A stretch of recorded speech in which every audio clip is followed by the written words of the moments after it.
13 пратеници и уште толку нивни заменици ќе утврдуваат дали во скандалот на клиниката за онкологија има политичка одговорност на функционерите во владата, кој е одговорен за случувањата на клиниката и дали на пациентите им биле загрозени човековите права. Составот на анкетната комисија беше утврден денеска. По правило со овие комисии председава опозицијата, зашто овој пат беше избрана пратеничката Рашела Мизрахи. Нејзин заменик ќе биде Александар Велјановски. Гласањето беше едногласно, а опозицијата имаше забелешка само за тоа што еден месец се досни со формирањето на комисијата. Иако е ова закаснување од еден месец, се надевам дека не е тенденциозно, очекувам формирањето на комисијата да ја оствари својата задача, односно да утврди политичка одговорност за ваквото незаконито постапување на онкологија со овој, би рекол, медицински профитен скандал.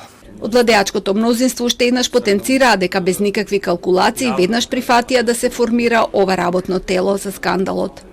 Овие комисии никогаш немале завршница, дури во собранието кружи една анегдота која вели дека ако сакаш некоја работа да не биде завршена, формирај анкетна комисија. За ова се свесни пратениците со подолг стаж, кои се надеваат дека овој пат нема да биде така. Подпредседателот на собранието е оптимист. Жалам што во годините наназад, барем јас колку што сум бил пратеник во ова собрание, сум учествувал во повеќе анкетни комисии.